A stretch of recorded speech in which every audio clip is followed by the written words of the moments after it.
NCP SP गुट के प्रमुख शरद पवार महाराष्ट्र के सोलापुर में मौजूद मरकटवाड़ी गांव में एंटी ईवीएम इवेंट में पहुंचे। इस दौरान उन्होंने कहा कि पूरे देश में मरकटवाड़ी गांव की चर्चा हो रही है। चुनाव को लेकर लोगों के मन में शंका है, क्योंकि चुनाव के नतीजे ही ऐसे आए हैं जिसको लेकर लोगों के मन में शंका पैदा हो गई है। कई देशों ने ईवीएम का त्याग कर दिया है। अमेरिका जैसे देशों में भी बैलेट पेपर से ही वोटिंग होती है। चुनाव के तरीकों में बदलाव करने की ज़रूरत है। महाराष्ट्र के मरकटवाड़ी में चुनाव के नतीजों से लोग संतुष्ट नहीं थे। इसी के चलते इस सीट पर लोगों ने बैलेट से पेपर मॉक चुनाव कराने का तय किया था और यहां पर फिर से वोटिंग होने वाली थी। गांव वालों के इस ऐलान के बाद से प्रशासन एक्शन में आ गया था और उन्होंने गांव वालों को ऐसा करने से रोका। इस सीट पर शरद पवार की पार्टी के उत्तम राव जानकर ने जीत दर्ज की है, जिन्होंने अब इस्तीफा देने का ऐलान किया है।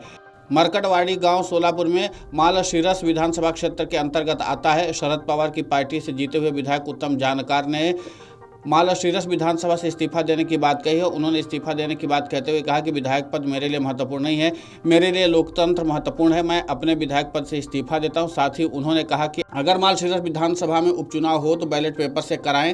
क्या आप देश में एक क्षेत्र का उपचुनाव ही बैलेट पेपर से नहीं करा सकते? अगर चुनाव आयोग नहीं सुनेगा तो हम सुप्रीम कोर्ट जाएंगे। ईवीएम के खिलाफ बात करते हुए शरद पवार ने कहा, मैंने सुना है कि यहाँ पर लोगों ने बैलेट पेपर से चुनाव कराने की मांग की तो उन्हें गिरफ्तार तक किया गया। यहाँ लोग बैलेट पेपर से वोट करना चाहते थे क्योंकि उनको नतीजों पर विश्वास नहीं था। उन्होंने आगे कहा कि मैं आप सभी से वादा करता हूं कि आपने मुझसे चुनाव को लेकर जो भी शिकायतें की हैं हम उसको चुनाव आयोग और सीएम तक पहुंचाएंगे। साथ ही उन्होंने कहा कि हम एक प्रस्ताव लाएंगे कि ईवीएम पर चुनाव नहीं चाहते हैं, ये बैलेट पेपर पर होना चाहिए। शरद पवार ने आगे कहा कि चुनाव होते हैं तो कोई जीतता है और कोई हारता है, लेकिन हाल में महाराष्ट्र में जो चुनाव हुए उसमें लोगों को चुनाव की प्रक्रिया पर शंका है और वोटर्स को विश्वास नहीं है कि हमारे यहाँ ईवीएम से वोटिंग होती है।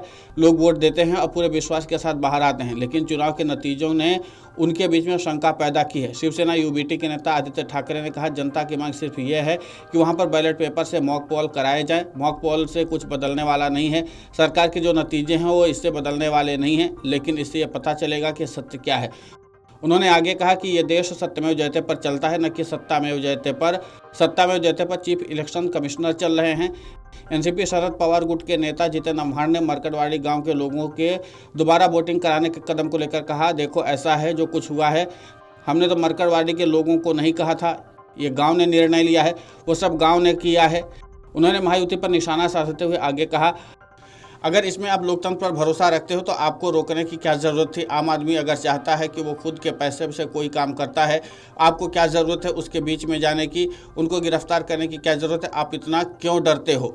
जाहिर सी बात है कि एक बार फिर से महाराष्ट्र में ईवीएम को लेकर के बवाल मचा हुआ है। आपको बता दें कि जब से चुनाव का परिणाम आया था तब से ही विपक्षी दलों के नेताओं ने ईवीएम के मुद्दे पर अपना सवाल उठाना शुरू कर दिया। यहाँ तक कि शिवसेना यूबीटी के सांसद संजय राउत ने भी इस पर बताया था कि ईवीएम से हैक करके ही वोट को हेर फेर किया गया है, जिसके नाते से ये चुनाव परिणाम आए हैं। अब इसके बाद एक बार फिर से शरद पवार, जो महाराष्ट्र के कद्दावर नेता माने जाते हैं और कई क्षेत्रों में उनकी तगड़ी पकड़ भी है, उन सब के बीच में भी शरद पवार ने भी इस बात पर सहमति जताई है कि अगर मरकटवाड़ी गांव के लोग चाहते हैं कि ईवीएम के बजाय बैलेट पेपर से मतदान हो तो सरकार को भी उनकी मदद करनी चाहिए, जनता के निर्णय का सम्मान करना चाहिए। अब ऐसे में देखना दिलचस्प होगा कि जिस तरीके से विपक्षी नेताओं की तरफ से लगातार बैलेट पेपर से चुनाव कराने की मांग की जा रही, इन सब के बीच में अब क्या सरकार और चुनाव आयोग इस पर विचार करता भी है या नहीं। लेकिन सबसे अहम बात यह है कि एक बार फिर से ईवीएम को लेकर के सवाल खड़े हुए हैं और यहाँ पर फिर से जो सवाल उठ रहे हैं विपक्ष की तरफ से उस पर सरकार कितना विचार करती है। लेकिन इतना तो तय है कि विपक्ष अब ईवीएम के मुद्दे पर ज़्यादा आक्रामक होकर के सरकार पर हमला बोल रहा है। Video desk कमरुजाला.com।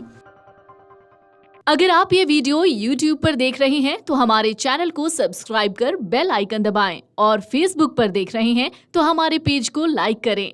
8 million plus subscriber, आपके इस भरोसे के लिए बहुत धन्यवाद।